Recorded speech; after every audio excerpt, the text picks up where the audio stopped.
The Quarantine Sessions podcast with J. Cole.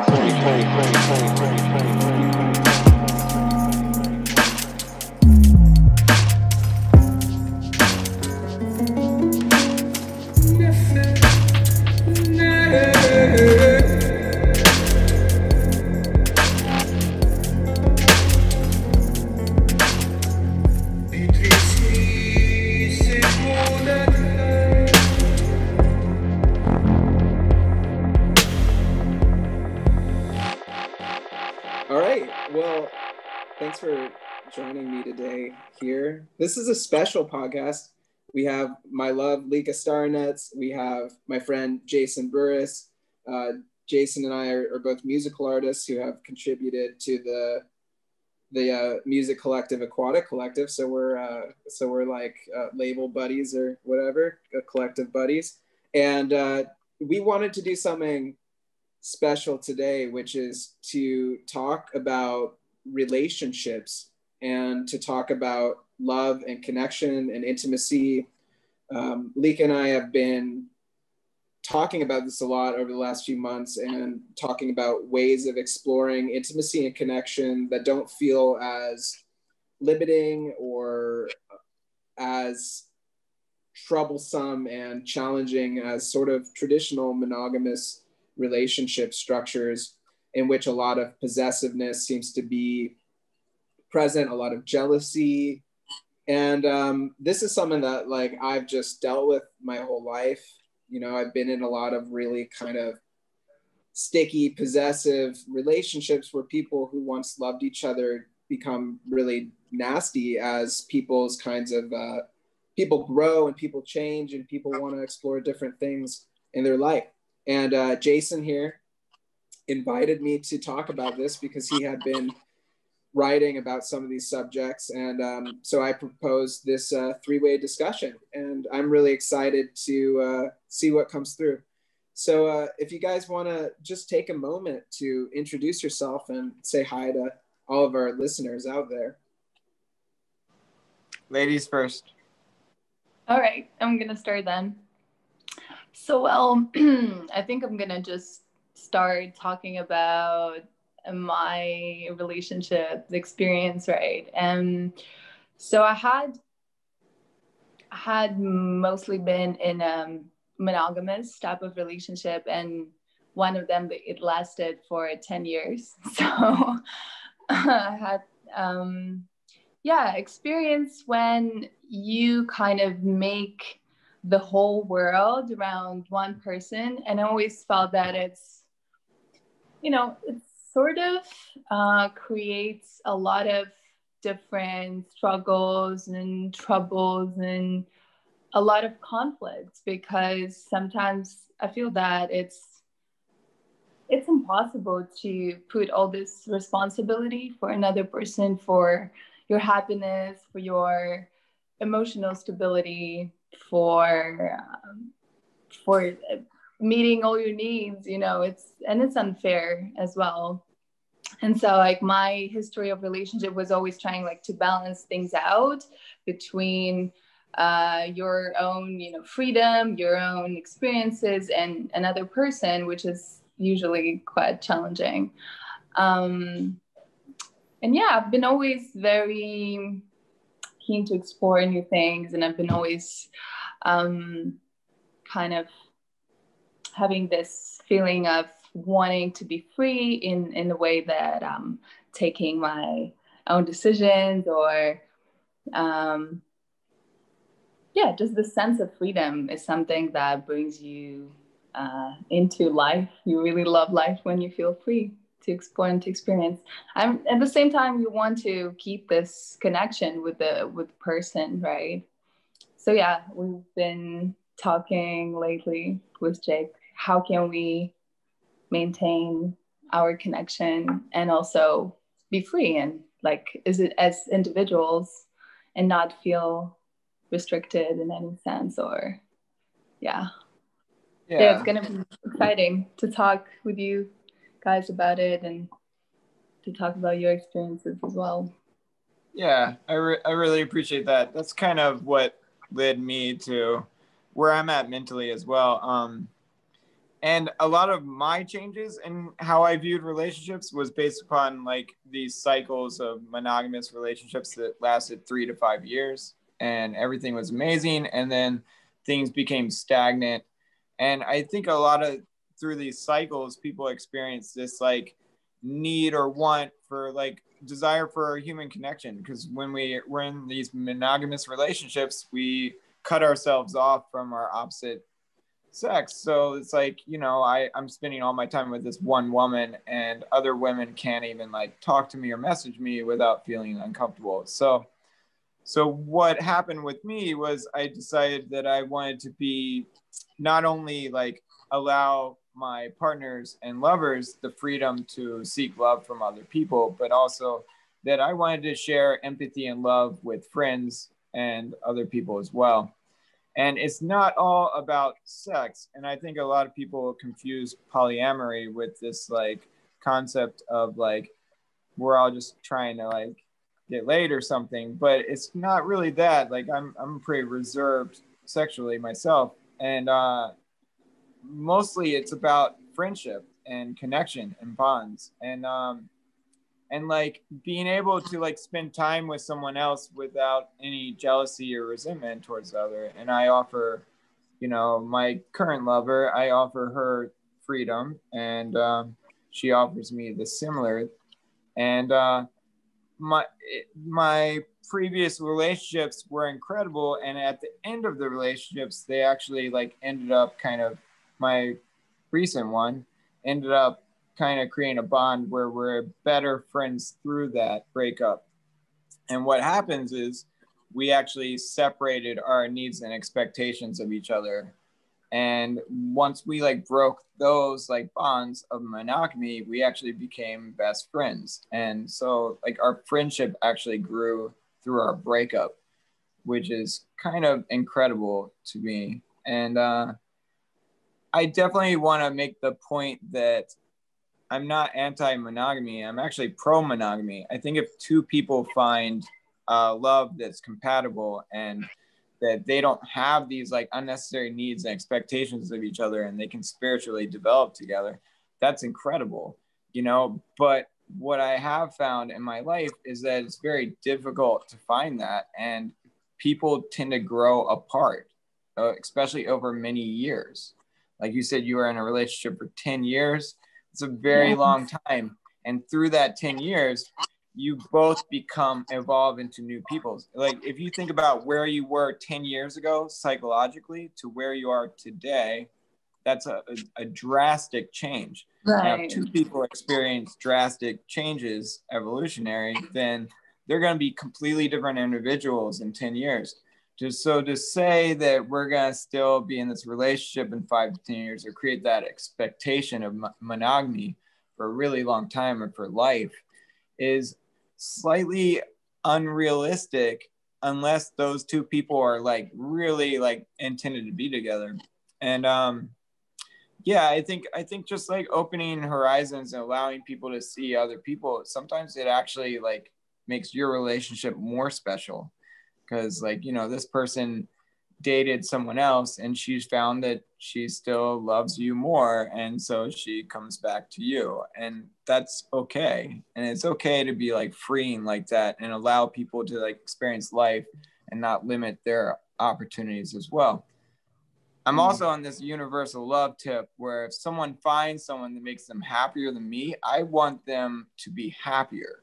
I don't want my own happiness over someone else's.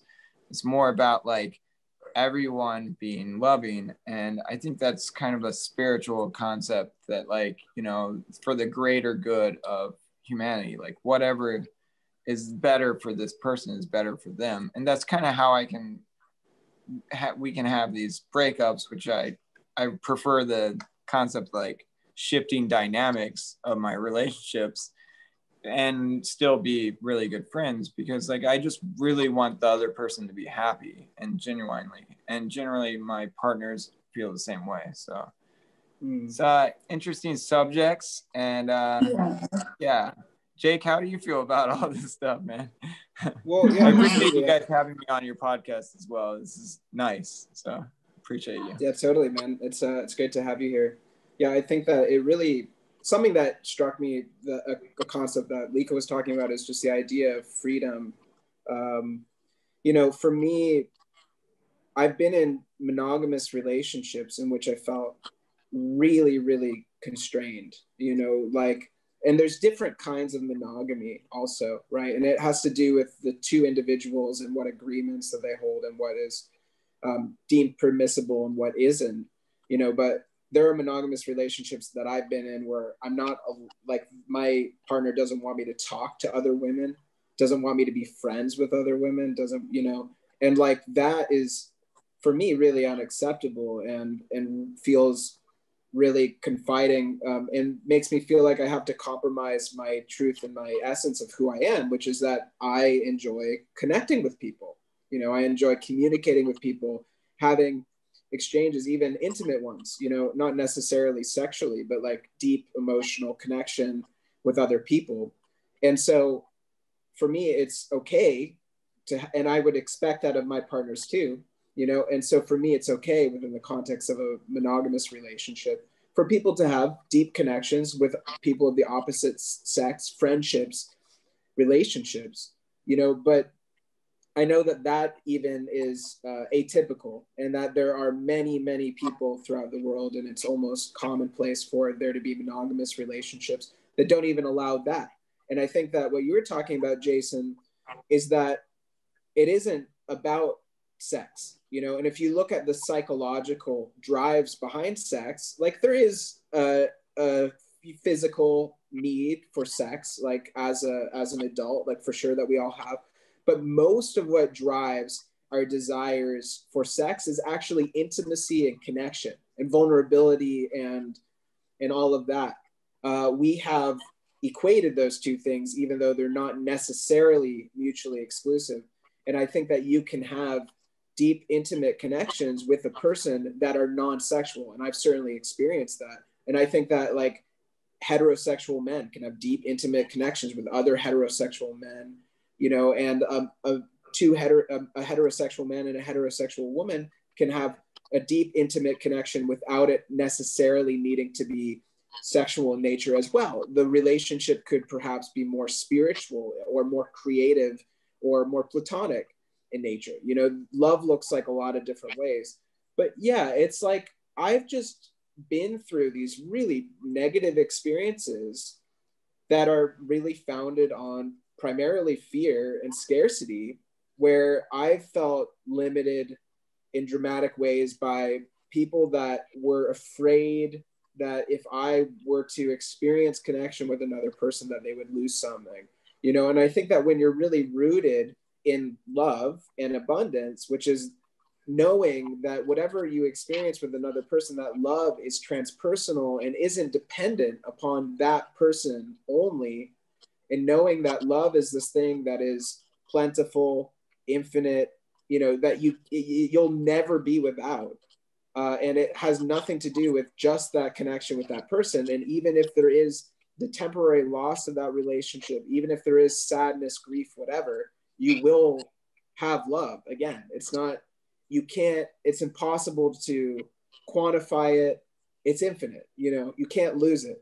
And so I think that if you really hold things from that perspective, then everything should theoretically become a bit easier. You should be less constrained, feel less of a need to restrict another person, to try to, grab your talons into them, etc. And this is something that like Lika and I have really been discussing, is like, how do we just allow each other to be people, like choose to love each other, choose to enjoy our connection, choose to enjoy sex, intimacy, whatever, but to also just let each other be like people, and not put rules or restrictions on the other person, because like I don't like people putting rules on me. Like I hate rules. Like fuck that. I don't want rules from anybody, and like, so it feels weird to like put rules on another person. Like, okay, like, we can have sex, but you can't talk to another person, or like we can have sex, but you better not have sex with anybody else. It's like, let the other trust the other person, let the other person make their own decisions, you know. And if they choose to be with you of their own free will and choice and to not have sex with other people, great. But if it is really their choice and the decision that they make, and it's their true heart's desire to explore sex or intimacy with another person, then like, how could I ever justify restricting them from that? Incredibly important, to have freedom. And I think the reason why I managed to be in one monogamous relationship with one person for 10 years in my previous experience is because actually we were allowing ourselves to have those experiences with other people, like to connect with other people, even their opposite sex, because for me it was always important to have those deep connections, and doesn't matter like what is the gender of the person. I kind of think about people sometimes genderless. If I want to connect with this girl, so I feel the urge, you know, to do that. And if it's a guy, then it doesn't matter. For me, it's just, you know, about the personality, about this individual. And it's not necessarily supposed to be sexual connection. These things are, and also very important, to like free each other from expectations, right? And like for me, the big one is to stop expect your partner to be the way you want. And that's also kind of why polyamory or like open type relationship seems like attractive to me, because you just stop putting this burden on your partner. Oh, you need to be that way, because in my imagination, in my ideal, you know, world, my partner should be that way. That's also the biggest one. Yeah. So like even Buddhism and a lot of spirituality teaches that like people need to release expectations in order to be happy. Otherwise they go through all this suffering through their life. And so these like cycles of monogamy where we have expectations of our partners and then our partners don't fulfill our expectations are these like cycles of suffering. And so really all I'm trying to do is like become more spiritual as a person. And so it actually made a lot of sense to me. I actually, and the other side of it, like what you two both touched on, which is that if you don't free your partner and allow her or him to like experience life as they want it, you will lose that person. And this is like the difficulty a lot of people have understanding is that like this control thing like doesn't really work in long term. People feel controlled and then they end up like breaking up and losing friendships and valuable relationships over this like need to control each other. So you know, generally my philosophy is to like not control people and allow people to be free and help them become better people through that experience. Whether a male or female friendship, you're like trying to facilitate your friends and help empower them. You do that by like offering freedom and like creativity and like collaboration and these things that like, and when you start controlling and restricting and all these things, you're working in the opposite direction. So the other thing I wanted to touch upon is that a lot of what you all are talking about is the difference between is like a scientific thing, whereas the differences between oxytocin and dopamine. So dopamine is this thing that we seek from lovers, and then oxytocin is something that we actually get from spiritual and friendship bonds.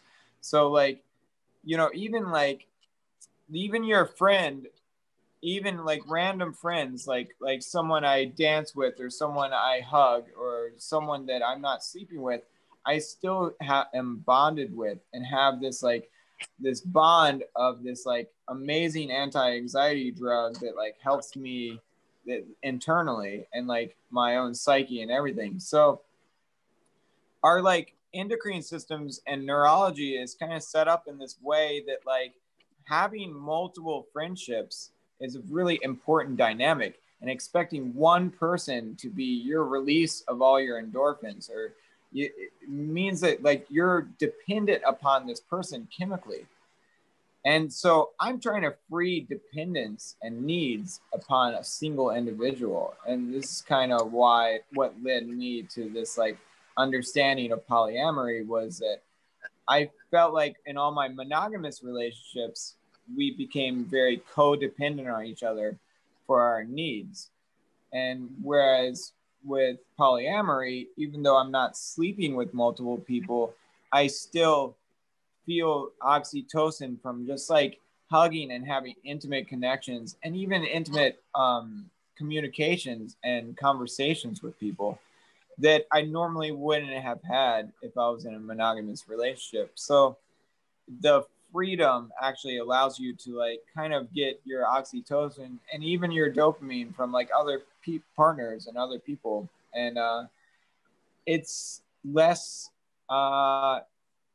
demanding of a single individual. And I'm actually at this point in my life where I want to be less addicted to endorphins to begin with, and I want to be able to trigger them more. And that's what led me to like plant medicine science and figuring out how to like trigger my own endorphins when I want them and control and inhibit them in like small amounts. And specific plant medicines I'm experimenting with are micro amounts of psilocybin, which I'm sure we're aware that I'm an advocate for.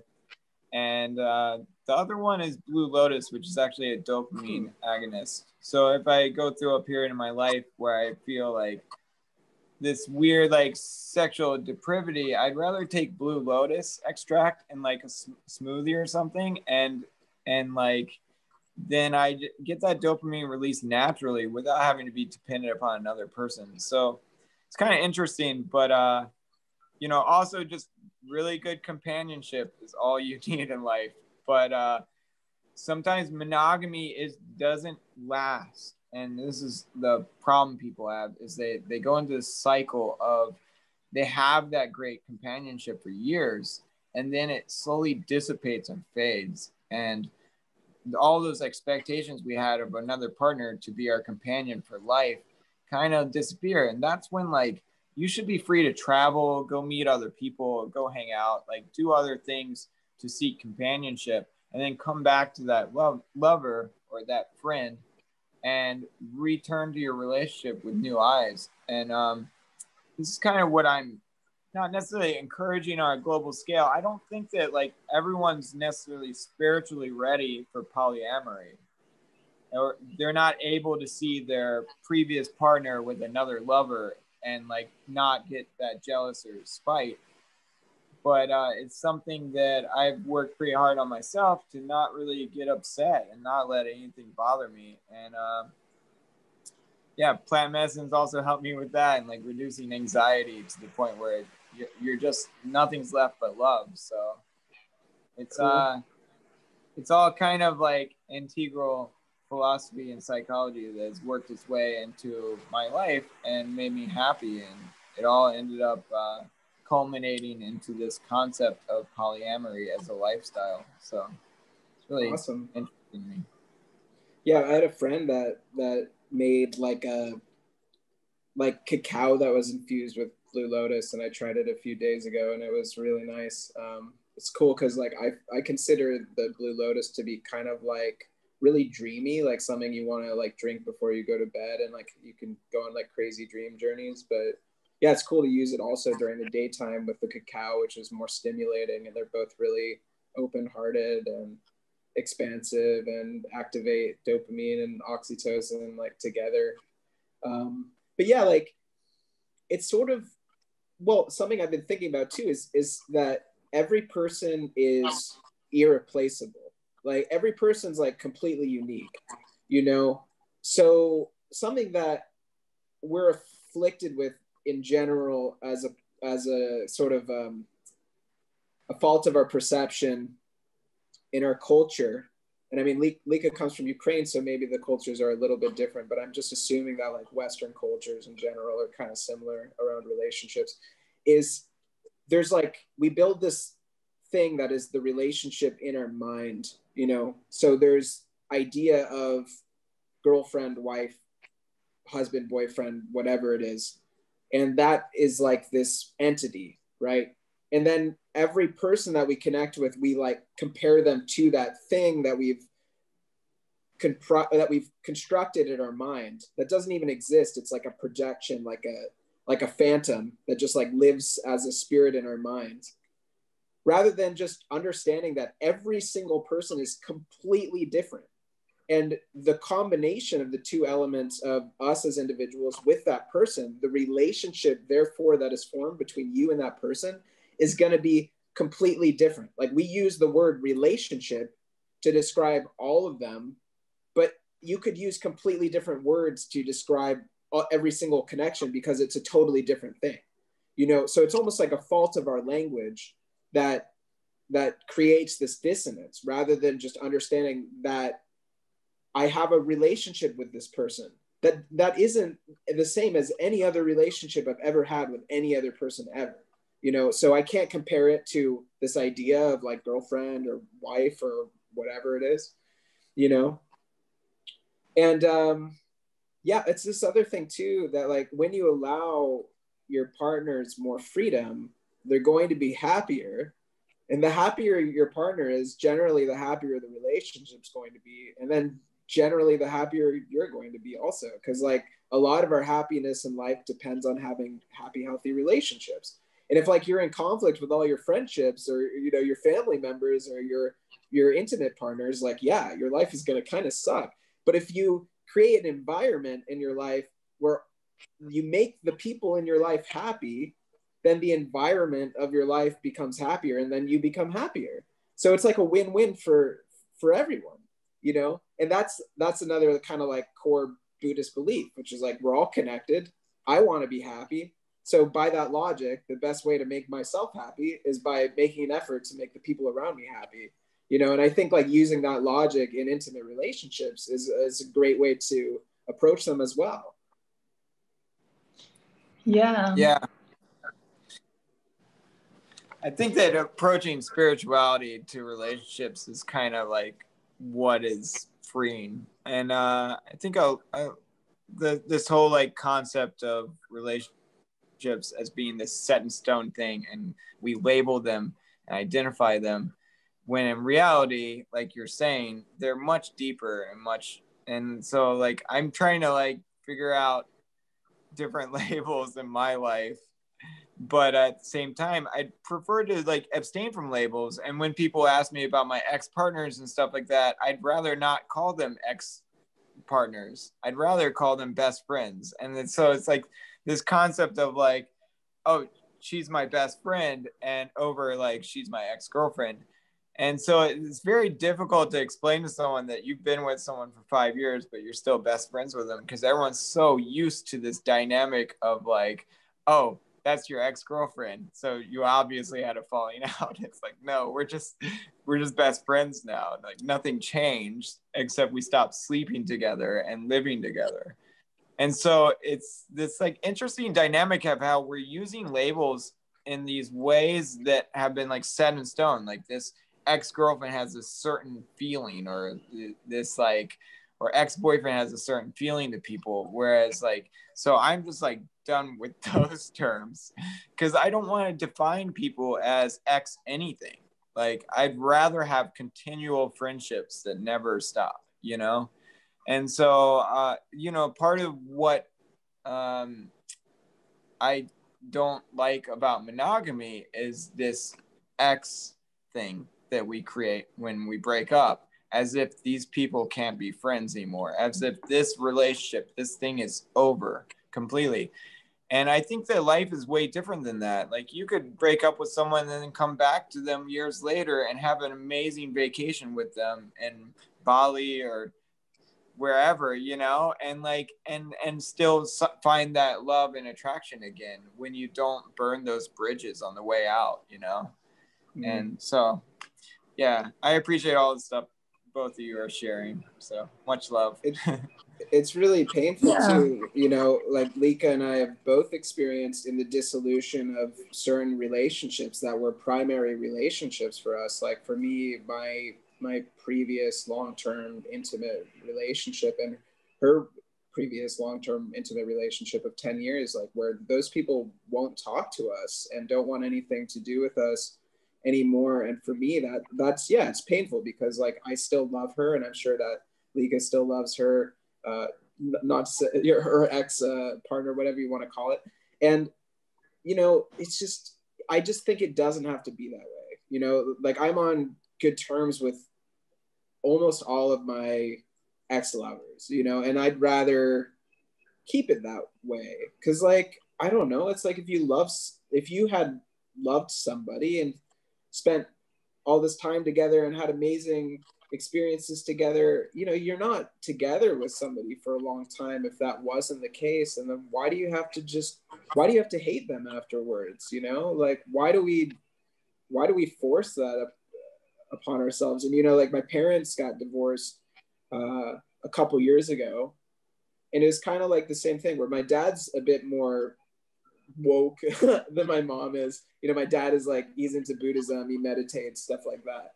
And so when they broke up, my dad was kind of like, well, you know, like she has her own journey. But my mom had to like vilify my dad kind of, and like put him in this box of like, oh, he sucks. And like all of her friends were like, you know, railing against him and, oh, you did the right thing. And it's like, why do you have to do that? Like, why couldn't you just accept that like 25 years together is a long time to be with somebody? And it was the time to move on. Like you wanted to have other experiences in your life, and that's fine. Like, you don't have to hate that person. You know, it's just something that it just creates more pain and suffering. And I think it all comes down to this. It's like, do you want less suffering in the world? And do you want less suffering in your life? Like, do you want more love? Do you want more joy? Do you want more pleasure? Do you want more ease, more peace in life? And it's like our decisions and our perspectives, we are creating that. You know, we're all creating the world collectively through our own unique personal experiences, and the collective of our personal experiences comprises the world. So if you want more peace, more love in the world, you have to cultivate that in your life. And like when you take the position of, I hate this person now because they're my ex-partner, you are creating a little bit more pain, a little bit more suffering in the world, you know? Yeah, these labels are such a big thing in our society, and I'm still working on some of them. But yeah, this idea of exes, and me being in this 10-year relationship and realizing that, yeah, you spend half of your life with this person and you shared a lot of amazing experiences. And for the other person, like if you don't want to be anymore like in this particular type of relationship, it means for them that you don't love them, but it's not true. And I still think that you love this person just in a different way. And there's also so many different ways how can you love people.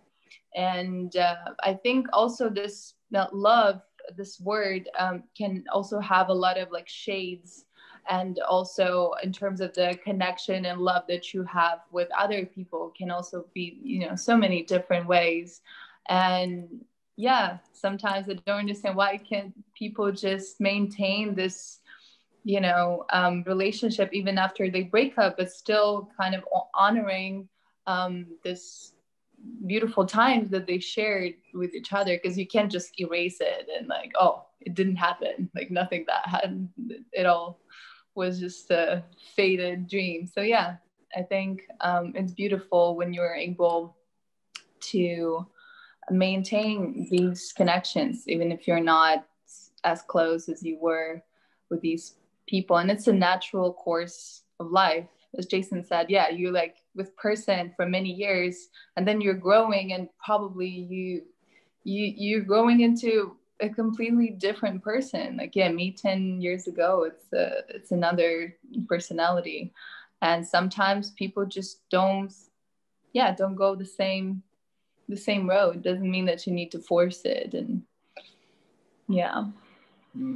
Yeah, there's a really, can I say something? There's this really excellent book that I read a bunch of years ago called The Art of Loving by Erich Fromm. And Erich Fromm is a psychologist. He was a student of Carl Jung. I think he's Swiss, but it's a short book. You can read it in like a day. But he basically talks about love, and this was written in 1956, so it has, you know, it was very ahead of its time. But he talks about the different kinds of love, you know, that, like we say, we have this one word, love. And I think a lot of our issues in navigating love and relationship are limitations of our language as well. Like, we don't have as robust a vocabulary as we could to describe all these different types of relationships, you know, and these different types of love.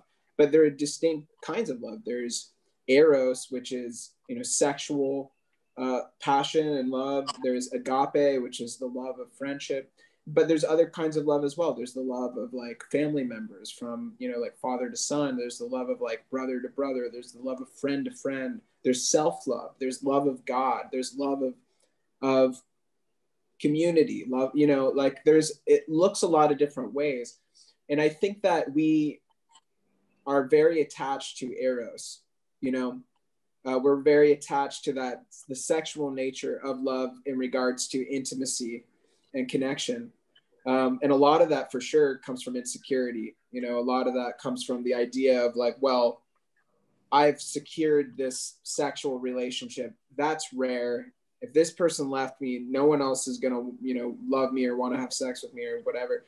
But in truth, it's usually, there's no reason why that can't just transform into another form of love, you know, whereas maybe I think in a best case scenario, it's like maybe eros transforms into familial love, which is still a very deep, very intimate form of love. I mean, think about the kinds of relationships you have with your parents, but you still can maintain that with an ex-lover, you know, or like a deep friendship or something, and still like have fun with each other. Or I like tell my best friends that I love them all the time, and like even my ex lovers, you know, yeah, I think that love is so indefinable. Like, it could be so many different things, and it's generally just like a positive expression of like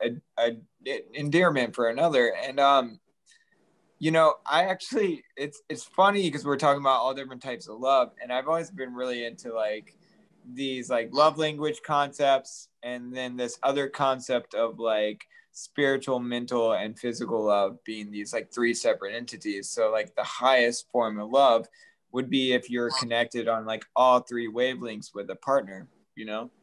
But the thing is that like we're all evolving. So like my spiritual evolution might change, my physical evolution might change, my mental evolution might change. So for right now, we may be connected on all three of these levels, but this expectation we create of having that forever is impossible, an impossible standard to hold on people. And so, you know, ideally you want to like really connect on like multiple levels, but even if you can only connect mentally with someone or spiritually with someone, that's also its own beautiful form of love.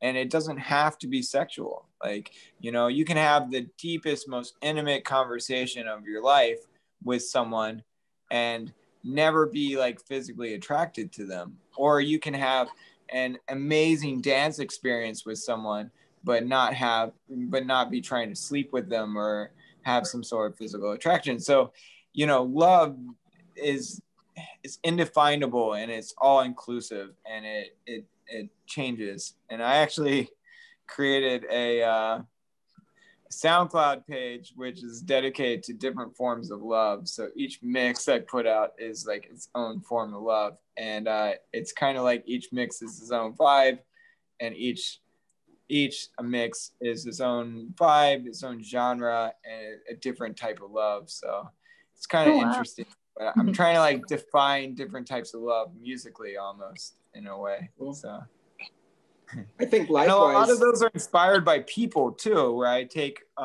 amazing women in my life and I create like mixes for them to like show like kind of how I feel about them musically or something like that. And yeah, it's interesting. So yeah, I think likewise you can have an amazing sexual connection with somebody that isn't you could have that amazing sexual connection, but you two are not necessarily suited for, you know, more a different type of relationship. And I think that something where people go wrong in relationships in general in the West is like, you find that amazing sexual connection and then you're like, okay, so this is the person I'm going to be with. This is going to be my wife or husband. When like maybe, but it takes a lot more. It's a very holistic thing to be able to have a harmonious, compatible, deeper relationship, friendship, whatever you want to call it, that's beyond the sexual thing. And like, I've experienced that and I've made that mistake and it doesn't really work very well, you know? Yeah, I think the only type of love that I don't want to be connected with someone without the other three, like say if we're going to define love in threes, like as spiritual, physical, and mental, right?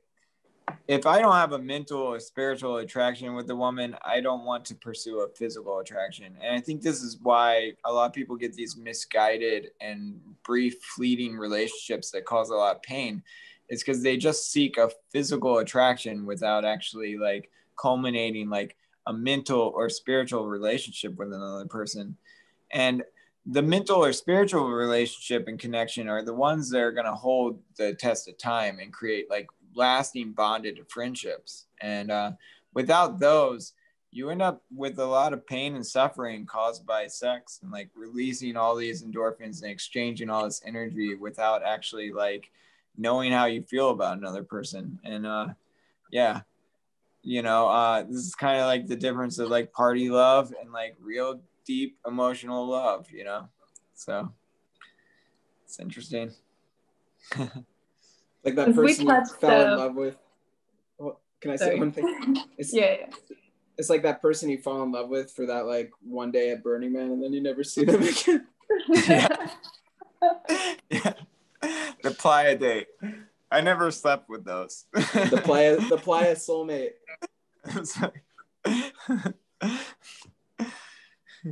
I'm kind of takes curious. At least 3 days of Burning Man to really figure out a human.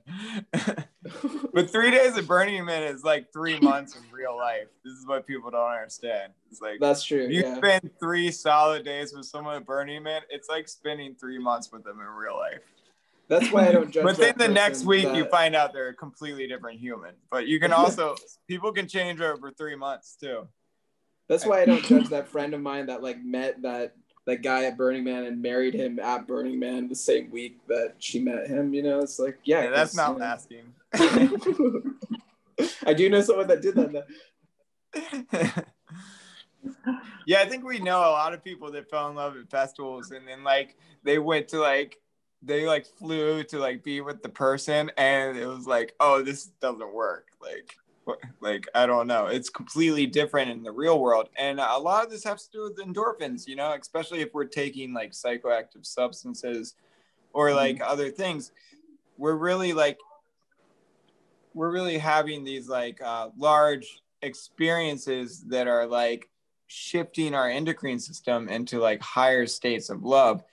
And like that may not be stable in like a real environment. Like you go and like stay in an apartment in a city with this person and then all that stuff dissipates. But you know, you're at Symbiosis or Burning Man and it's incredible. So it's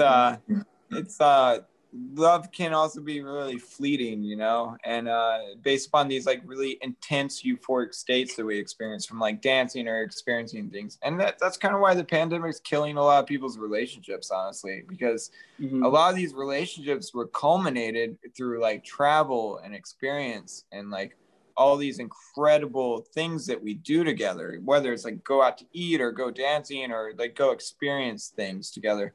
And then when you're stuck at home in an apartment with that person for a year and you can't actually go do anything, then these relationships really suffer. And a lot of my friends are suffering. And I kind of wanted to talk a little bit about how plant medicines can ease trauma through suffering, because I think a lot of people don't know that like you can like microdose psilocybin and it can help you with your serotonin, which can help you be stable and happy on your own without needing lovers or other people. And I think being stable and happy on your own without needing other people is a really good place to be spiritually, mentally, and physically. And it really helps you like culminate your own self-identity away from these partnerships that you become like dependent upon. And when we experience these breakups, we experience this great sense of trauma where we feel like alone, and getting your like self-identity and capability of being happy alone is really important in those moments, especially when everyone's telling you to not rush into another relationship, to not like go out and seek other people because you're broken and shit like that. So sorry, but and stuff like that.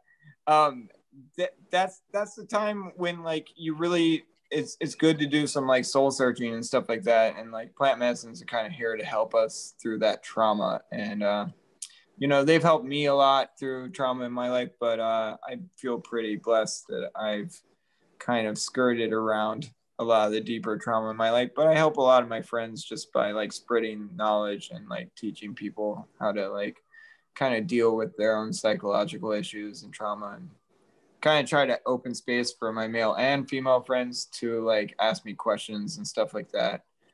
And yeah, and that brings me to my last thing I wanted to bring up, which is that when you're in a monogamous relationship with a woman, whether or not that woman is super down for you like culminating friendships with other women or not, those other women don't necessarily know that. So there's this like fearful thing of like women not interacting with you because they're afraid that they're gonna get your partner jealous or something like that. And so like a lot of the reason why I've shifted to polyamory in my life is because I want to culminate friendships with both men and women, and on multiple levels, like collaborative, performance, dance, like music, like whatever. I want to talk about all of these amazing conversations that we're having with all different types of people. And if one half of people cannot contact me because they're afraid that my lover would get upset at them, then that's like, that's limiting my ability to like help other people as well, and like have these deeper conversations, like help my friends with like psychology or their breakups or their trauma, or just like talk to them like about music and like cool things. And so this course of my life has been a lot about like spreading my own spirituality and my own psychology, and other people listen to it and then ask me questions. And if I'm not open to being able to answer those questions, then I'm not actually helping as many people as I could. So a lot of my reason for shifting to polyamory was so that I could help women on a larger scale, and not just my male friends answering relationship questions, but like also women can like direct relationship questions at me and stuff like that too.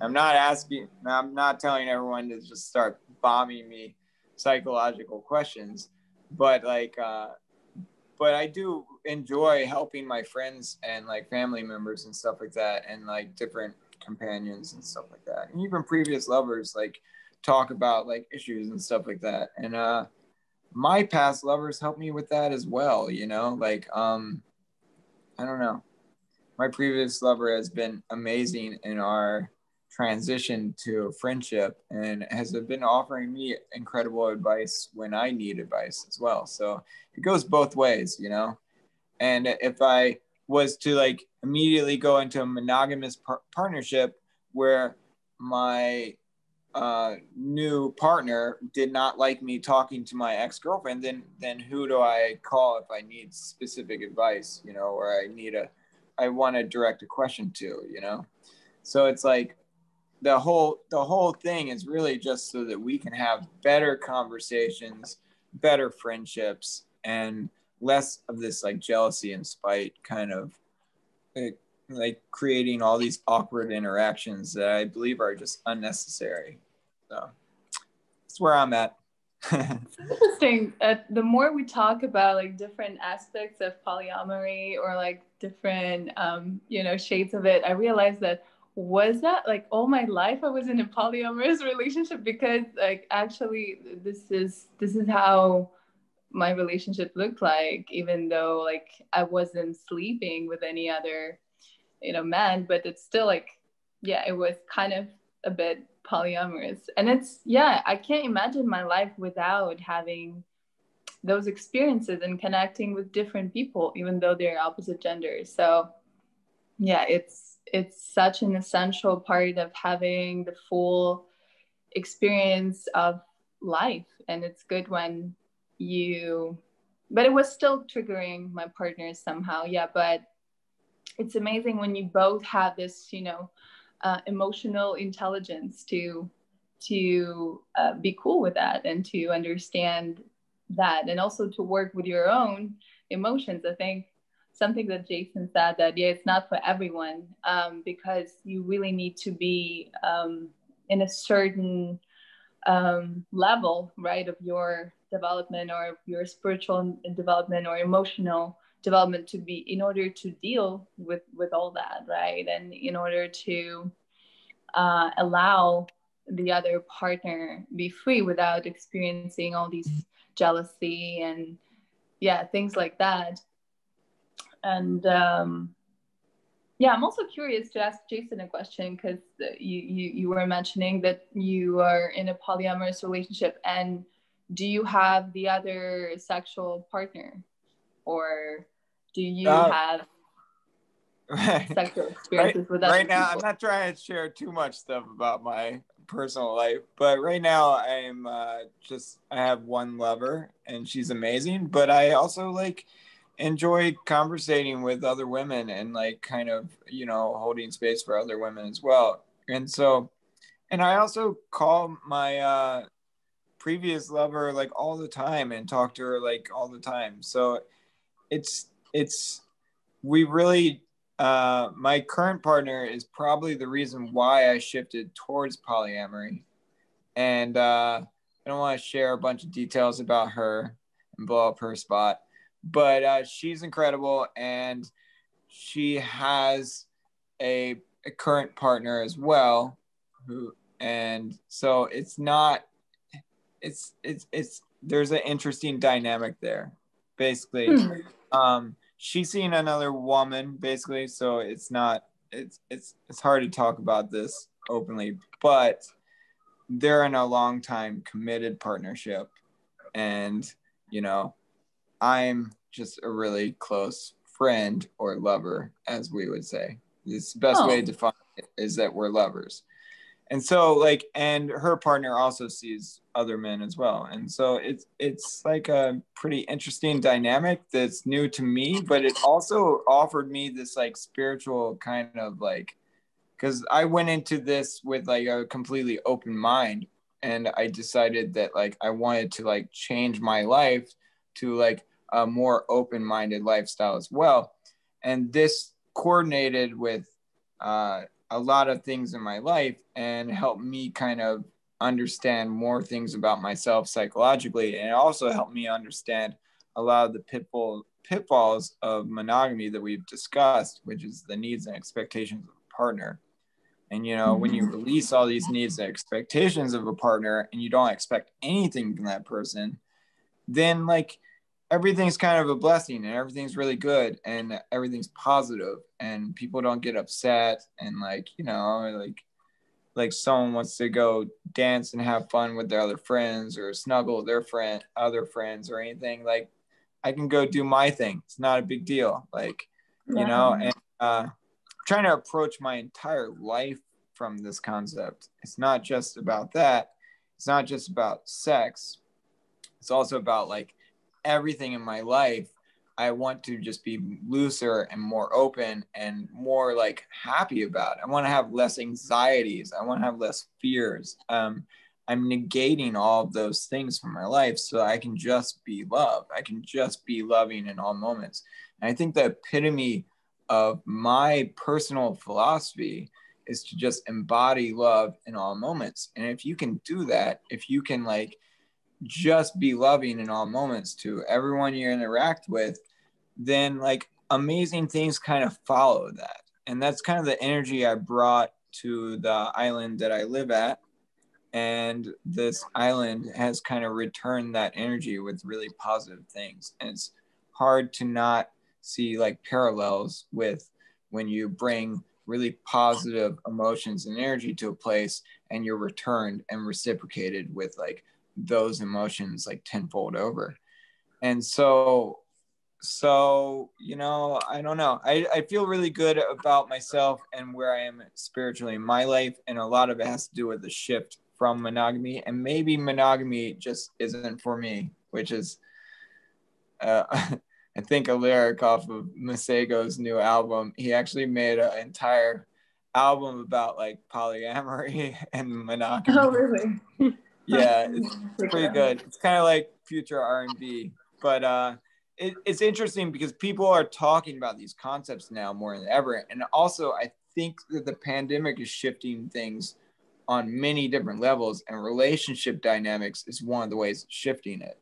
It shifted it for me, and it's probably shifting it for a lot of other people too, because people are like finding out that like when there's nothing to do, there's nowhere to vacation, it's much harder to be in a long-term committed living within monogamous relationship. Sometimes people need other spaces, other houses, and that's why I'm kind of having my own house here so that I can have my own friends and people come and go as they please, as opposed to like being in a more like living situation with a one person all the time. It's a little too much. And sometimes my energy is too much for another person too. Like I'm a really energetic person as well. And like, I don't want my thoughts to kind of like control a woman's thoughts and behavior as well. Like you spend a lot of time with me, you're going to hear a lot of things that I'm thinking of. And like, I want women to kind of evolve naturally as well. That's why I think multiple different houses and stuff like that kind of suits me personally, you know. But at the same time, I also offer a safe space for my friends. So it's like, you know, if people need a place to stay, or my good friends need a place to stay, they can come stay here. And that's okay too, you know. So I don't know. Some things some things about me and where I'm at in my life. And most of all, I just want to express that I feel really good about my decisions, and I feel really positive about the future. And I feel like I'm on a better place. And I'm 38 years old. I've been through like a lot of 3 to 5 year monogamous relationships like my entire life. I think the most I've ever gone not in a relationship was probably like 3 or 4 months. So like a lot of very long-term commitments. And I go through these cycles. And what I'm realizing is that they're totally cycles. And they're like 3 to 5 years until I feel stagnant energy. And I don't want to put that pressure on a woman to like make me happy for a long period of time, or we're going to break up and something bad's going to happen. So I'd rather just like be able to shift dynamics and be more fluid about how I view relationships in general. So, you know, not everyone's meant for monogamy, maybe. I don't know. We'll see. I guess the test of time is knowing on whether or not you can see your other partner with another man. And like, if you can, then you pass the test of time. And, you know, I saw my previous partner with another man and I was like super cool with it. And it didn't affect me how I thought it was going to affect me.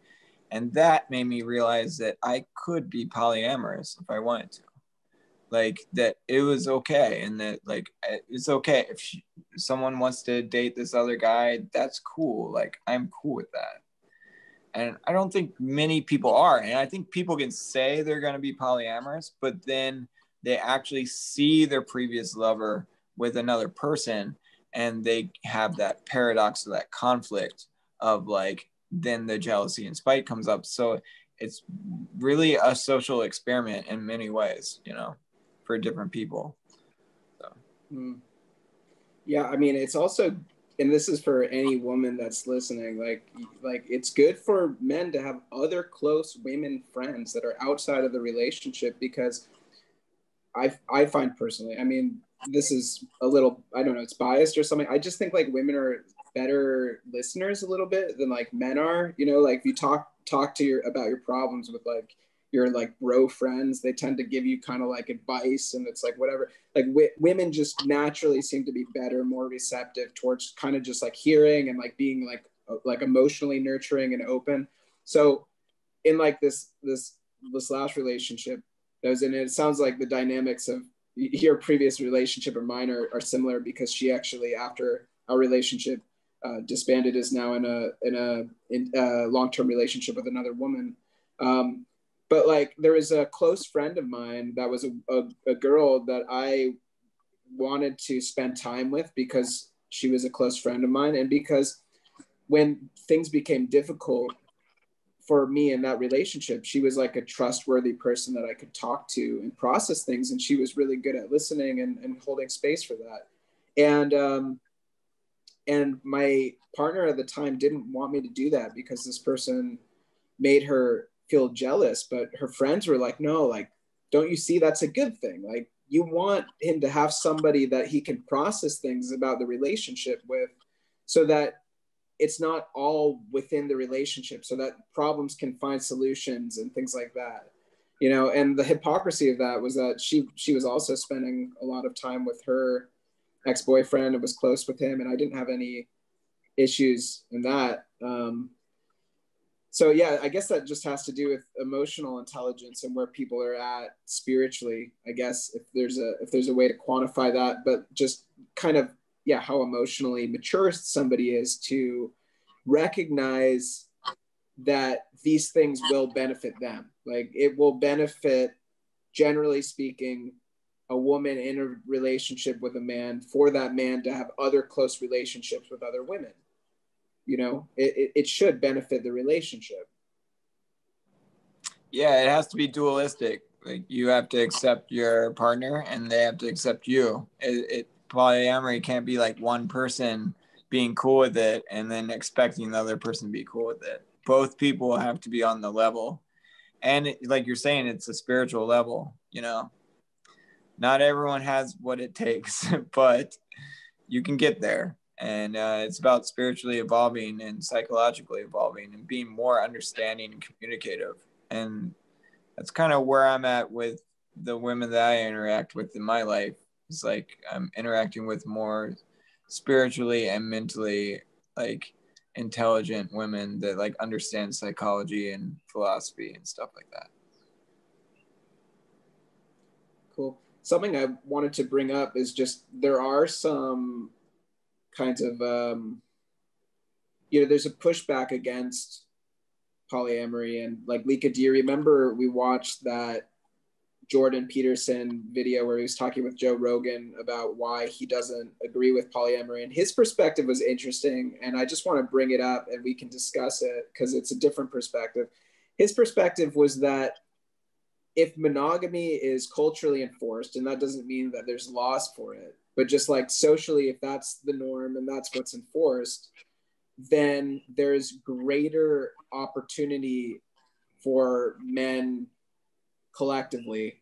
So like, if everybody's polyamorous, his argument was that all the attractive men are going to get all the women and there's going to be no women left for the unattractive men. Personally, I think that's kind of okay. And I think that it's the responsibility of those men to make changes in their lives to make themselves more attractive towards women so they have greater opportunity.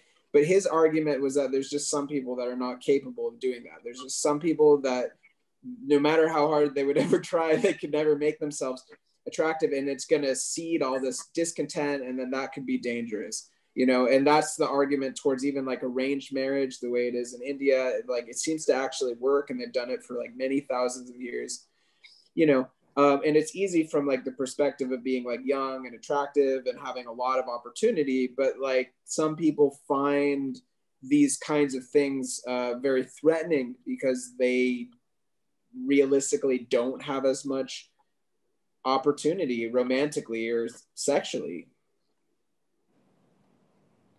Yeah, it's happening in Japan right now.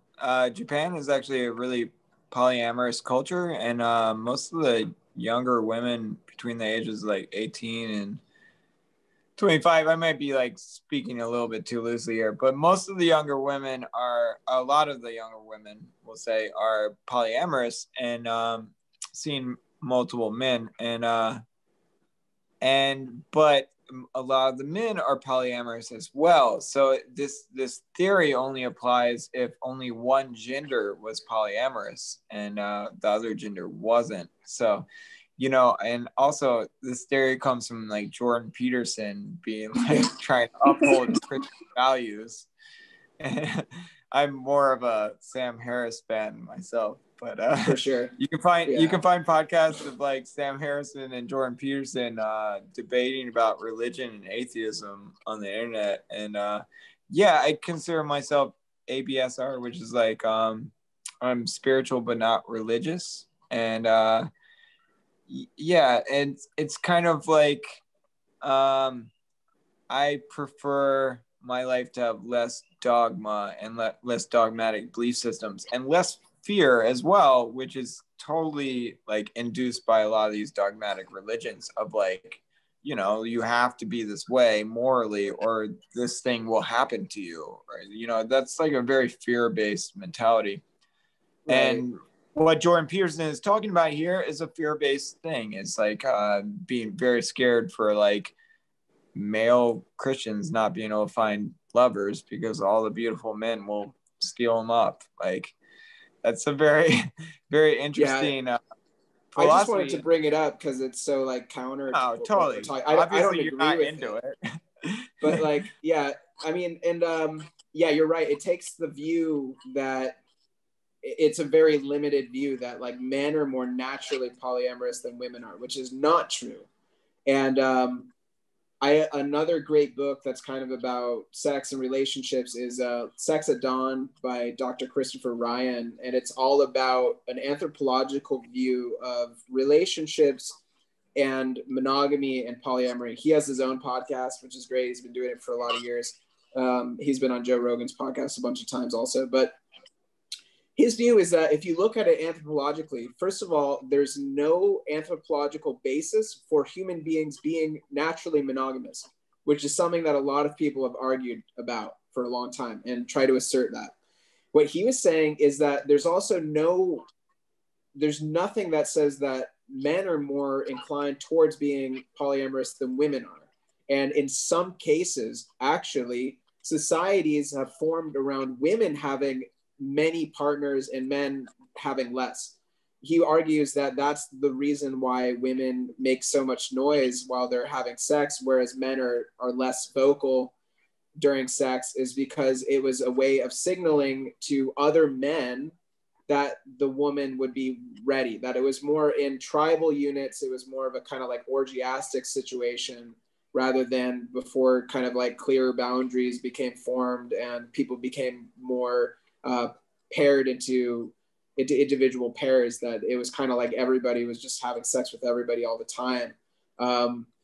And yeah, I think that that's also possible, and it's almost like it seems a certain kind of like sexual orientation. Like there are some people who are polyamorous by nature. There's some people who are more monogamous by nature. I think there's also fluidity in that. Like some people can take different forms depending on different stages of their lives.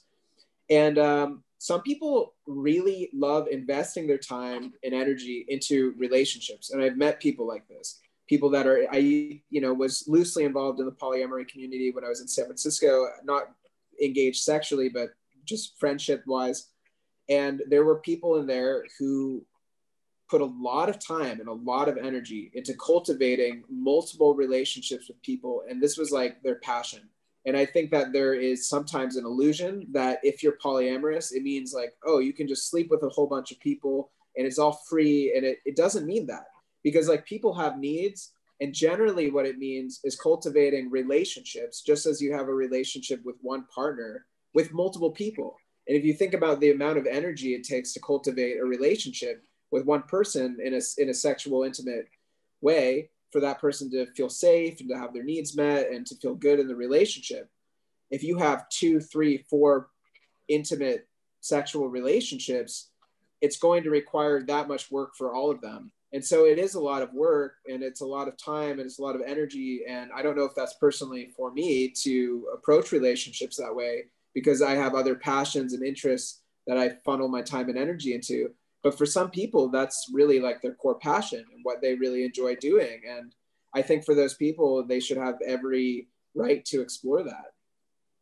Yeah, and I think family is really where monogamy comes in clutch, because like if you're gonna have children, monogamy is probably the best way to raise children. And this is like where Christianity is gonna be like, monogamy, families, and children, But at the same time, we're entering like a new type of society where like a lot of these concepts that we've imposed upon our culture are changing and shifting. I know friends that have like polyamorous relationships and they have children, or I also know friends that like live with the mother of their children or live with the father of their children and raise their children even though they're not together sexually anymore. So we're in like a new cultural shift, and I think a lot of people are becoming just more open-minded in general about different types of relationships and different types of personalities and people and philosophies and all these concepts. And so I think that people need to decide for themselves what is like most important, and like use these things that we're discussing as tools to kind of like figure out these paradoxes that they face in their life and make their own conscious decisions on what's best for them. And maybe being in a long-term monogamous relationship is well suited for their reality. I think ideally that there's nothing wrong with monogamy. It is how we handle breakups and how we create trauma and stress through the actual breakups that are caused by monogamy. And that's what's causing this like long-term cycle. Like if you're monogamous with someone because you don't want to sleep with anyone else, because you and this person have this deep emotional bond and you don't need anyone else, that makes a lot of sense. And like Lika was saying, is that like, you can be in a long-term monogamous relationship that still feels like polyamory because both people are open-minded to other people having friendships and not controlling about like who the other partner dances with, or like whether or not this person snuggled this guy, at a party or something like that. Like some of these like less, non-sexual encounters don't have to be so jealousy and spite driven. And my point of saying all this is that like, we're entering this new wave of consciousness, and ideally you should just be able to like make your own decisions about how you live your life and openly communicate that with another person. And if that person wants to be with you and that lifestyle, then they're going to accept you for it, And this discussion that we're having right now is important because not many people are able to open this discussion or talk about the paradoxes and conflicts, and not many people have both sides of the perspective. A lot of people have been polyamorous for a long time or monogamous for a long time, but we all three of us have been through both kind of things. And my experience with polyamory is brief. However, my experience with people and culture and psychology is pretty vast. I've seen a lot of different relationships and talked to a lot of my friends about their relationships and stuff. And what I'm noticing is that like this concept and this like deep kind of feeling that we put on breakups as being a negative value, whereas it could just be a relationship shift or a change of dynamics. That is what's hurting humanity the most, because all these friendships are lost that have been cultivated over many, many years and create really lasting, amazing bonds. Just because those two people want to go and do something else, does that not mean that they should necessarily not be friends anymore, or that all their friend groups have to like choose one or the other, or all of these like awkward things that happen. And I made a very important like, I don't want to talk too much about social media, but when my partner and I I hate the term breakup, but when we shifted dynamics of a relationship into a friendship, we eventually had to make some sort of public thing about it because people were generally confused, and I have like a lot of followers and stuff. So what we did was explain that like you can still be really good friends, and like explain that like we're still great friends, and like all we did was shift the dynamic of our relationships. And I got more positive feedback from that, and a lot of people asking me how I did it and how it could be possible because they've never experienced it. So this whole like thing that people are doing, we're just constantly going through these cycles of relationships where they become best friends with someone for years and then they become enemies of those people. That is destructive and really bad human behavior. And I just think that we as humanity have evolved beyond that. Whether it's you want to like portray it as a monogamy thing, it's also a polyamory thing.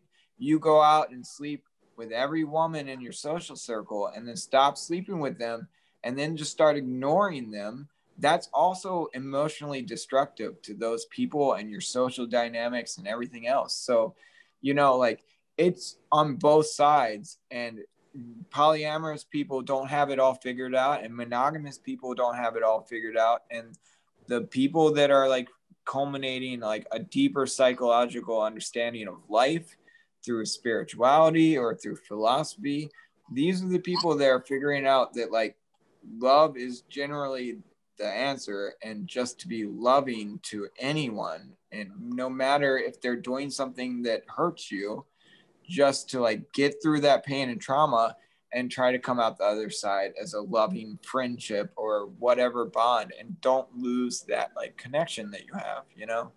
So anyway, my general takeaway from this entire video is just that people need to like work on their communication skills better and not allow these breakups and these loss of expectations to create these great traumas that create human difficulties. And if we can avoid that, we will be much happier as humans, and we'll have way more friends to like celebrate with, to travel with, to experience life with, and to just have that like general emotional bond that we all need. So that's all I have to say. Love is the answer. The Beatles got it right. I think it's totally true, you know, and it's been cool. I mean, I've just, from being in the kind of, you know, scenes and circles I've been in, like seen a lot of different kinds of relationship dynamics, and it's been impressive to me. Like Lika, even your friend who has a daughter and she's not married to her husband anymore, but they still have like a very like loving partnership as parents, but they're not lovers though. Amazing to look at them. Yeah. You know, so there's an example of sort of like polyamorous parenting that seems to work. And yeah, like I've also seen friends who are in polyamorous relationships, and like there's multiple partners involved, and they're very open about those relationships, and all three people involved have like close relationships, you know. Like I was once in a kind of, I had a lover who was in a relationship with a man, and they were in a polyamorous relationship, and like he and I were friends, and he wasn't at all jealous or weird about it. And I thought that was like really amazing, because for me, if I'm hanging out with a guy that I know is having sex with my girlfriend, that might provoke jealousy or something. But like he was not, like literally not jealous about it. He wasn't threatened by it. And it wasn't like an act that he was putting on. It was like actually where he was at. And I was like, whoa, like that's cool that you can be like that, you know? And like he and I had our own friendship, and she and I had our own relationship, you know, and it was fine. So I think there's a lot of space for defining these kinds of like these normative relationships that are deeply ingrained in us. And I think that a lot of the programming comes from also the narratives that we're told, you know, it comes from like Disney movies and stuff like that. Like, oh, you meet somebody and then you're happily ever after. And even not that long ago in prior generations, it was very shameful for a relationship to end, for people that were married to break up. You know, like my grandfather and my grandmother, they did not love each other, but they had children and they stayed together for the rest of their lives. And that's like just how it was. And nowadays, those people might have more of an opportunity to go their separate ways and to explore with other people and to not just feel bound to somebody just because of, you know, cultural norms. And yeah, I think all of this, it's giving space for more freedom, more love, more peace in the world, you know, for things to be able to flow and take shape a bit more organically, to rid ourselves of the idea that relationships have to be a certain way, you know? Yeah, it's interesting. Oxytocin, all these endorphins that we get from love actually help us with like anti-anxiety. So a lot of these like really intense behavioral patterns you see of people, like people freaking out and stuff during the pandemic, a lot of these people are like locked at home alone and they don't have any human contact. And it's really kind of sad and depressing. But my point is that like this oxytocin, dopamine, serotonin that we get from our relationships with other people actually help us be better humans, because they help us have like anti-anxiety and cortisol reducing effects that actually like prevent us from having that like really intense behavioral issues. Like you're at Whole Foods and someone interacts with you poorly and you like freak out on them for no reason, or you're driving in LA traffic and you just like road rage for some reason, you know, or like some media thing upsets you. And my point is that like our reactions to all these things are minimized and inhibited when we're in a loving companionship with someone. And a lot of these monogamous relationships stagnate, and then both people are unhappy, and then they start expressing that unhappiness to other people around their lives, their work circles, stuff like that. And like, so like go back to the point we made earlier, is like it's better for people to be able to like seek love and happiness, because they're going to bring that love and happiness back home. Now, if two people live together, I would much rather my partner return home happy and stoked on life because she was able to go do her thing, than like return home and our energy stagnated and like we're both like upset about things. So, you know, I don't know, I don't get very upset these days, but I've been through like everyone else's reality, which is like, you know, you have these monogamous relationships and you get to a certain point where they're not working and you don't know how to express that or communicate that or work that out psychologically.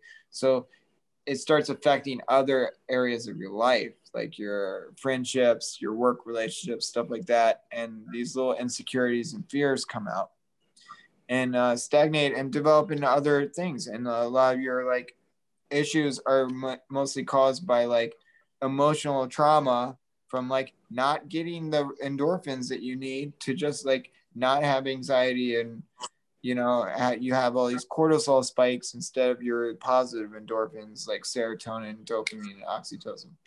I talk a lot about neurology, but mainly because I think love is a chemical response. And I think that when we can really like isolate and understand these chemicals and how they're affecting us, we understand love more scientifically. And I like to view things from a spiritual and scientific standpoint. So it's, you know, it's not just one or the other. It's not just, you know, I can tell you to be loved, but I can also explain to you how to be loved if you're having difficulty being loved from a scientific standpoint of like, yeah, there's these serotonin agonist things or dopamine agonist things that can help you through this period of time in your life. You know, when you're alone at home during the pandemic, experiencing extreme anxiety and depression. And so like, you know, that takes me full loop back to plant medicines. And I really encourage people to understand more about like these plant medicines that can help them and stuff. And yeah, happy to answer questions to people that are writing this pod or listening to this podcast. But there's many ways that we can like kind of further our own evolution and control our endocrine system so that we're not dependent upon other people for sexual needs or gratification or emotional needs, you know.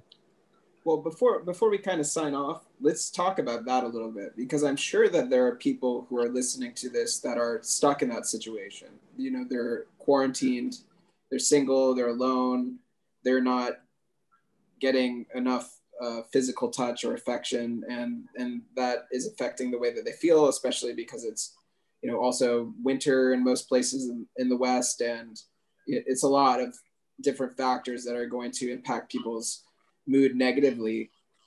Two things that really help me that I think are important are meditation, which has been scientifically proven to reduce cortisol levels and reduce the way that we react to stress, to make us better able to handle stress, as well as to reduce anxiety in general. And also exercise is like a huge thing. Also, I find that like when I exercise regularly, I feel so much less stressed out, and it makes such a big difference, you know.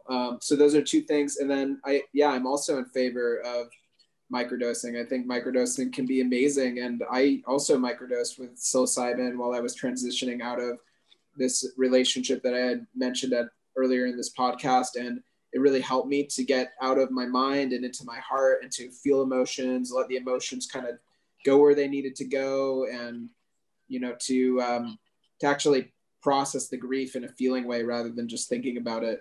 And I think that that's a big one. I think people intellectualize or narrativize their emotions rather than just like when you ingest psilocybin, it can really help you just open up to feeling and like letting the waves of the emotion kind of take form in the way that they need to and move through your body, and then you're free of it, which is amazing.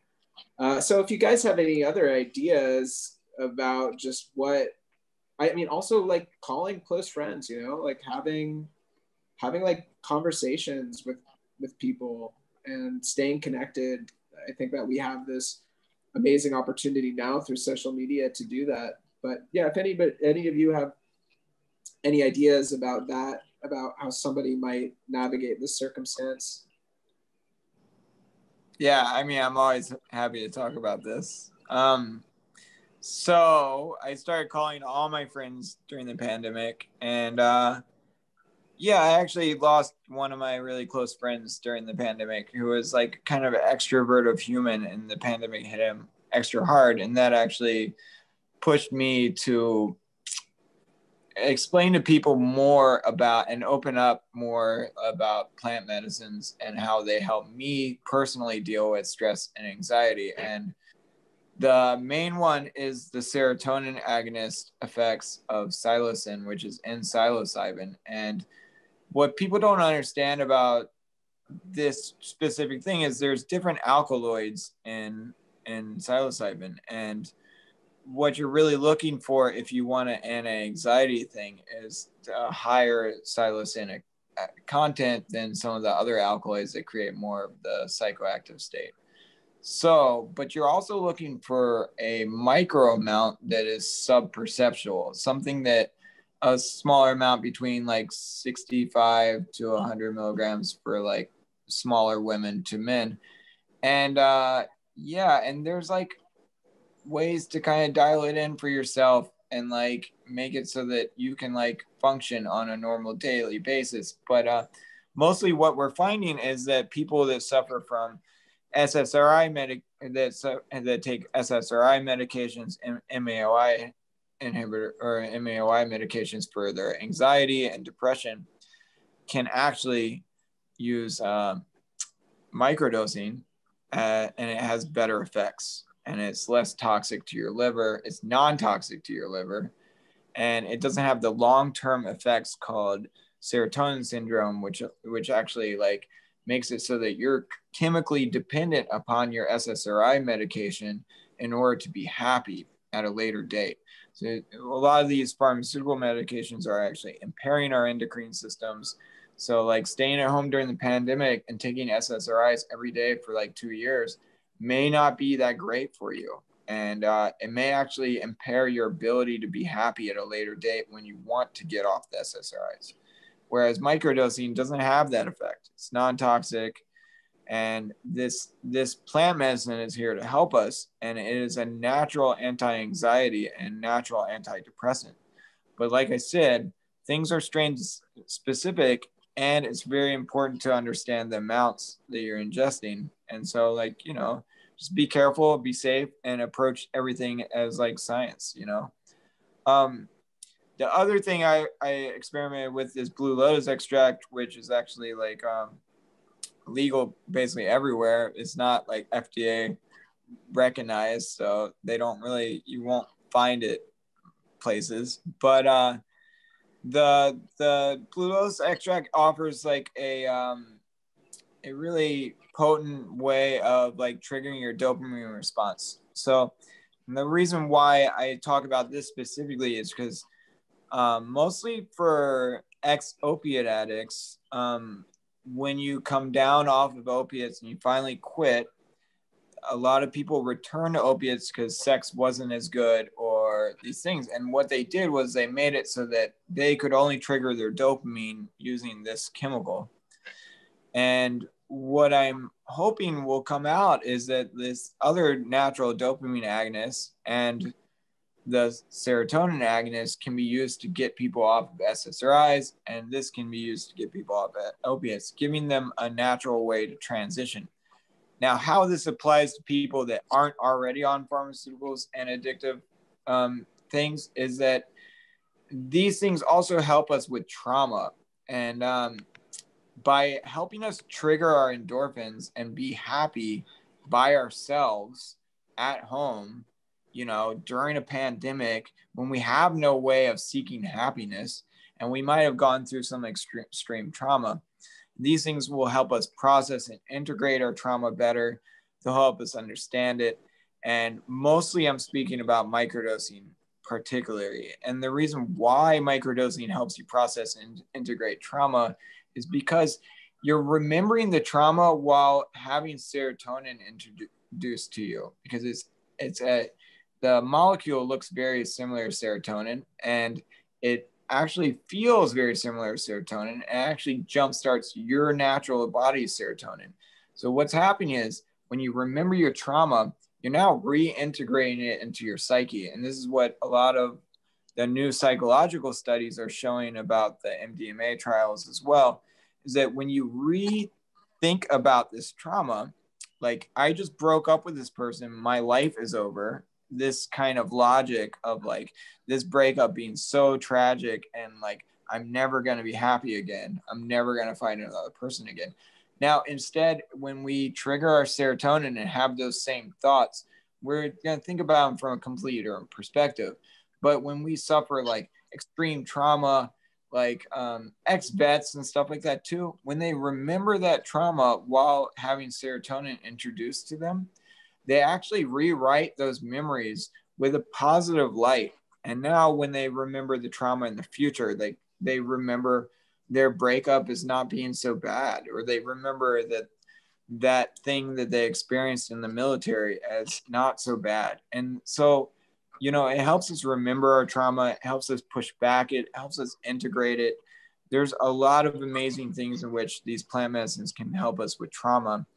And I specifically highly recommend them to people through breakups, because they will help you stabilize your nervous system, not lash out on your ex-partner, not create this like really huge conflict that will not be good long-term. And, you know, I made the mistake of getting upset with an ex girlfriend or lover, whatever you want to refer to her as, one time. And I was young and I was super upset, and I made the mistake of not being in control of my emotions. And even though I didn't get abusive or anything, just the extreme emotions can be too much for people to handle, to the point where they'll even like cut you out of their lives. And so it's like very important that we stabilize our nervous system when we're experiencing trauma. And that's why like even adaptogenic herbs like ashwagandha and passion flower, these amazing extracts help reduce cortisol, work as like anti-anxiety. So like even if you're not into psychoactives, or we'll call you a muggle, if you're a muggle, even if you're a muggle, you can still take adaptogenic herbs that are completely safe and stabilize your nervous system so that you're not like freaking out on other people. But if you're not a muggle, I highly recommend you to experience like microdosing and kind of like understand more about your own ways that you can trigger your endocrine system to be happy during these times when it might be like super rainy or depressing, or there's nothing to do, or you're not creative. Like these things are amazing nootropics and like ways to like stimulate creative thought, discourse, everything intellectual, like whatever you want out of life. These things will help you. The plant medicines are here to help you and evolve as a human, so I don't know. I think plant medicines are huge, and I was kind of hoping to touch upon this topic, so I'm glad you introduced it at the end. And I hope the people that listen through this entire podcast can take something really important away from it, and maybe a key to unlock their own psyche, to like integrate some like deeper lessons into their own self, and maybe like release some trauma in their past. The new studies at Johns Hopkins University are incredible, and the new studies at King's College in London are incredible. And what they're doing is a higher dose in a psychological setting. And this isn't something I necessarily recommend people go out and seek. These are like professionals, and you have like 2 psychologists holding your hand after you take a really large dose. And then we're going to break all your trauma today. And then we're going to spend like 3 days integrating it and talking about it. And then we're done and you've completed the study. My point is that microdosing is much slower integration, can be done over a much longer time. It's not as damaging to like your emotional mind state that day. And you don't need a psychologist or therapist. It won't induce psychotic states as long as you like stay at a smaller amount. And I highly recommend amounts under 100 milligrams, which is approximately 1/10 of a gram. And that's for like guys around 150 pounds. If you're smaller than that, go smaller, and, if that knowledge hits one person that's listening to this, I'm stoked, because that's really important. And people have changed their lives. And a lot of my friends have changed their lives just by sharing this information openly with people and stuff like that. So much love. And for people with ADHD or anxiety or depression, like I stated before, these things are really clutch. Any type of cognitive disorder where they have trouble focusing, where they have trouble with communication skills, these things are really, really clutch. So I highly recommend it. Again, we could talk about it forever. But Lika, do you have any experiences you want to share about this type of topic? Yeah, definitely. And I'm very glad that you also touched it, because, well, for me, naturally, I think I have pretty like high levels of serotonin just on a daily basis. But yet I was experimenting with microdosing for some period of time. And yeah, it definitely induced my creativity and just my overall state. And actually I have a bit of a social anxiety a little bit, like in order, like for me, this microdosing or like a little amounts of psilocybin definitely helps me just kind of more being myself, and just remove the rigidness of my mind and these secondary thoughts about, oh, what will people think about me if I say this or that, and just allowing me to kind of be myself, authentically express myself. And this is what I really appreciated, and also could integrate into my life more and more. Just stop being afraid of being who you are, in front of other people when you are out there. And also right now I see a lot of my friends are struggling really a lot with depression, chronic depression, and they really don't know what to do with themselves. And all the methods, the amazing methods that you can meditate, you can spend time in nature, you can, there's so many amazing ways how to raise your serotonin, but for some people it really doesn't work. Like nothing works, and they've tried a lot, and for them it's extremely hard to get any benefit from such activities and to live like a happy and fulfilling life. And I always try to talk with them about trying microdosing, stuff like that. So I don't know, I even want to show them some more videos about it, because they're still kind of, some of them, they're still resistant for some reason about this, you know. But it really can change people's lives dramatically. Yeah. Well, hopefully they can see this podcast, because three people speaking intelligently who all share a passion for microdosing kind of helps the stigma of like these psychoactive substances being something that's disorienting, because I live my life highly sober. I don't touch chemicals, and I only use natural plant medicines in my life. And I feel more sober and mentally clear than ever. And a lot of it has to do with microdosing. And, you know, my communication skills have improved immensely.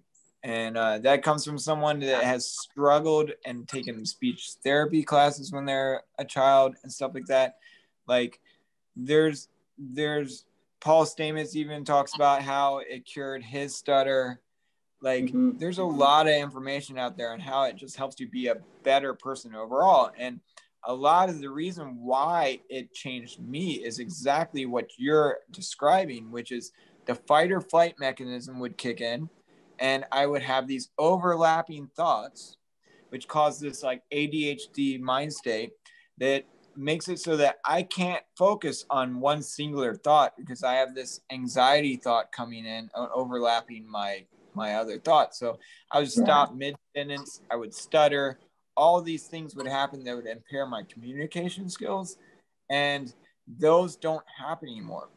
And the reason why it cures ADHD is because it's stopping that fight or flight mechanism, which is kind of not that important anymore as we live in this technology age, and we're not fighting for survival every single day. That whether or not you're on point and able to like handle situations when they occur does not dictate how much adrenaline you have in your system, or how your cortisol spikes when your nervous system kicks in at certain things. So like these fight or flight mechanisms, whether it's like social media thoughts or media thoughts or like whatever is like impairing your thoughts and judgment and really affecting your cognitive skills, can be reduced, and your anxiety can be reduced, and it can just make you a better human overall and able to communicate better, have more empathy, be a better listener. And these are the same reasons why a lot of people are now recommending these things as like work related tools, ways in which you can work in like an office with people and actually interact with them better. Their tendencies don't bother you anymore. You're able to communicate better with them. You're a better listener. Like at your group meetings, like all of your interactions go better throughout the day. My interactions when I go to Whole Foods are better. You know, everything is better when it's really dialed into a micro sub-perceptual amount. And I stress sub-perceptual and micro because I'm not recommending people take these larger amounts and go out in public. I'm talking about very small sobering amounts that are almost more of a nootropic than an actual psychoactive. And this is where the medicine is really a tool for evolution, and it can be used as a tool for evolution through the shamanic therapy and the larger things. But that's really important to have like a guide and a shaman, and like, or a shaman or a friend or someone, a therapist. And hopefully Oregon in the next 2 years will show some amazing results as they set up psy therapy centers and they start to do some of these larger integrative mushroom therapy studies. But for right now, a lot of that is not available for the average person, but microdosing is a safe alternative for much slower psychological integration that can help your daily psyche and your daily communications and reduce your anxiety. It's a win-win. Absolutely. Yeah. Yeah, and it should be sub-perceptual. I once gave my mom a microdose and she couldn't tell the difference. And my mom is not somebody that would ever take any kind of like mind-altering substance. So if it didn't scare my mom, then anybody that's listening to this that might have any kind of like apprehension, there's really nothing to be afraid of.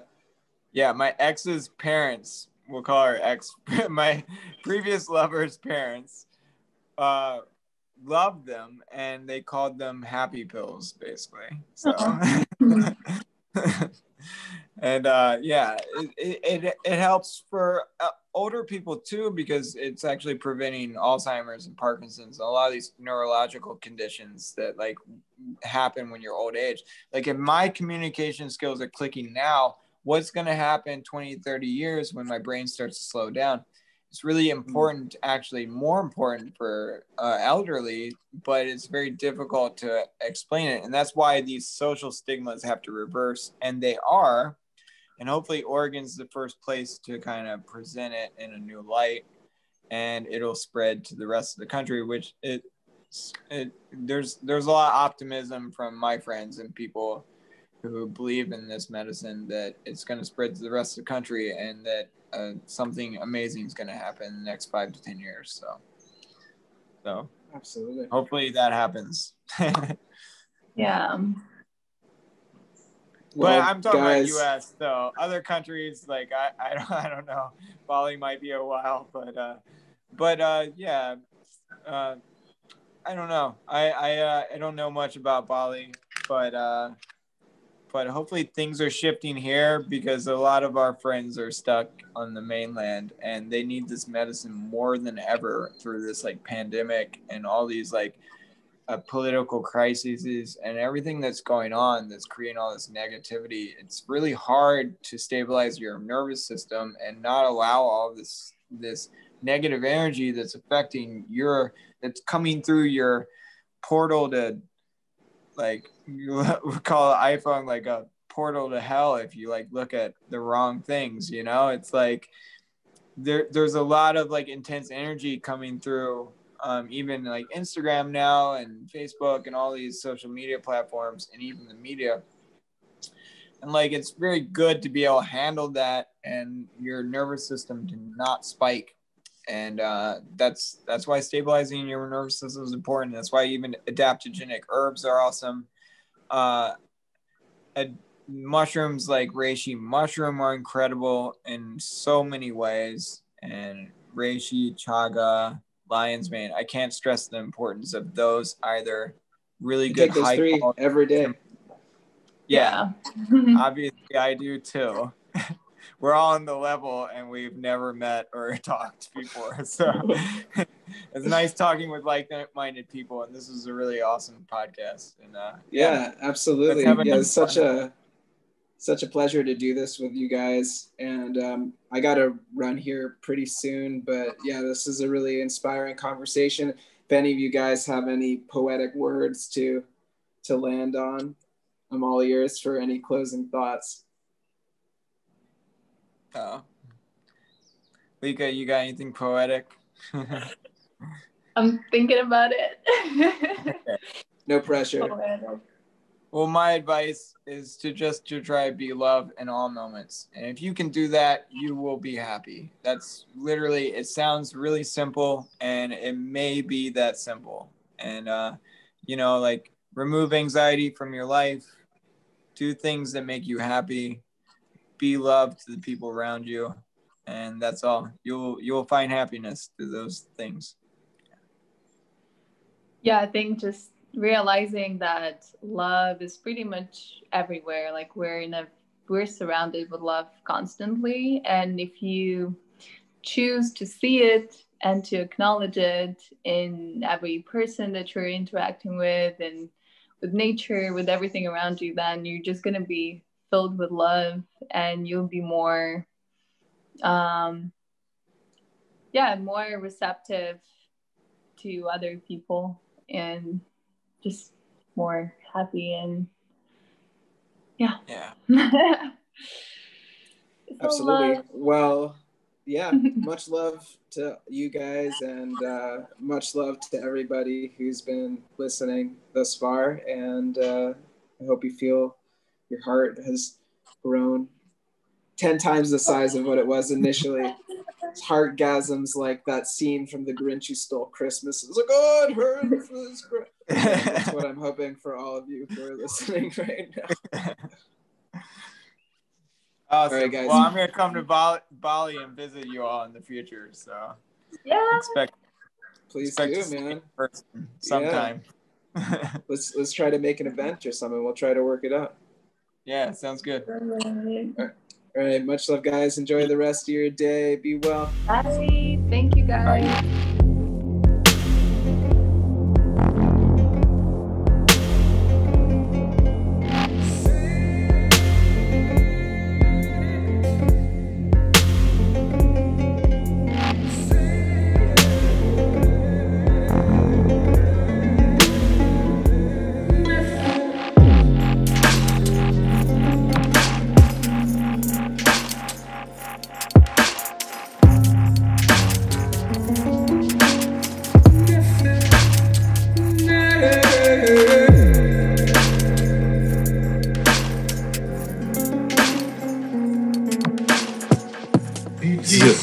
The Quarantine Sessions podcast with J. Cole.